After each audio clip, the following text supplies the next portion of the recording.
갑자기 1년 전부터 네. 코골이가 심해져서 네.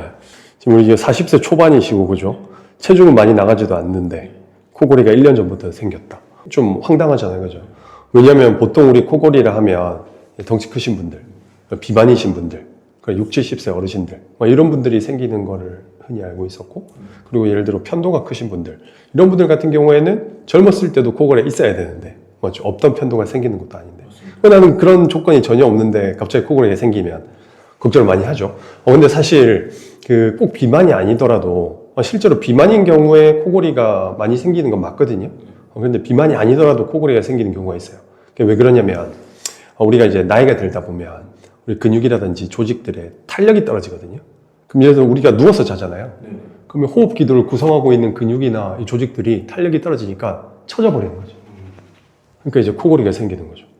그래서 이런 경우에는 참 마음 아프지만 나이 때문에 생기는 거다라고 일단은 생각을 해야 될 것 같고, 왜냐면 워낙에 호리호리 하셨고 이전에는 뭐 그런 적이 없다 하시니까. 그런데 이제 그런 경우도 있어요. 원래 편도가 큰데 그 전에는 젊었을 때는 이제 그 근육이나 이제 그 호흡기도의 탄력이 좋아서 편도 같은 것들이 영향을 별로 안 주다가 이제 이 탄력이 떨어지면서 기도가 좁아지면서 커져 있던 편도가 영향을 미치는 경우도 있어요.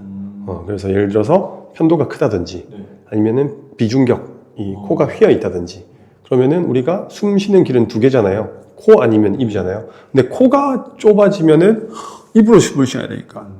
그죠? 그래서 코골이가 생길 수도 있고, 마찬가지로 편도 쪽이 좁으면은 코로 숨을 쉬어야 되니까, 코로만 숨을 쉬어야 되니까 또 이제 코골이가 생길 수도 있는 거죠. 그래서 그거는 보통은 저희가 CT 한번 찍어보고 그 다음에 수면 다운 검사 해가지고 원인 찾아가지고 치료를 보통 많이 하는데, 큰 문제가 없다 하면은 양압기를 많이 합니다. 양압기가 사실 저는 굉장히 권유를 드려요. 왜냐하면 힘들지 않은데 힘들이지 않고 우리 건강을 유지할 수 있으니까. 그 왜 뉴스에서 보면 그런 경우 있잖아요. 그 젊은 남자가 갑자기 급사를 했어. 근데 그런 경우에 이제 막 그 부검을 해보면 그런 부정맥 때문이다.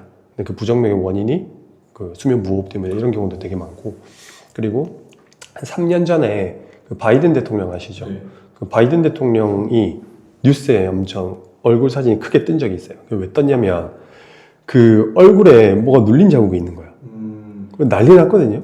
대통령 얼굴에 자국이 나 있으니까 뭐 싸웠다, 뭐 넘어졌다, 뭐 그런 게 많은데 결론은 그분이 양압기 착용 자국이었던 거야. 이걸 왜 제가 말씀드리냐면, 그렇잖아요. 한 나라의 대통령이, 그리고 그분 같은 경우는 호리호리 하단 말이에요. 그럼에도 불구하고 이 자국이 남을 거를 감수하고 이제 치료를 했다는 거는 이건 반드시 치료가 필요하다는 거죠. 역설적으로 생각하면. 만약에 수술이 좋거나 아니면 약물 치료로 되거나 하면은 그분이 뭐 그걸 안 하지 않았을까요? 그죠? 왜냐면 대중의 이목이 워낙 중요하신 분인데. 그래서 그런 것도 생각해 보면 양압기 치료는 안 할 이유는 없는 것 같아요. 그래서 꼭 한번 진료 한번 받아보시고 한번 해보면 좋겠네요.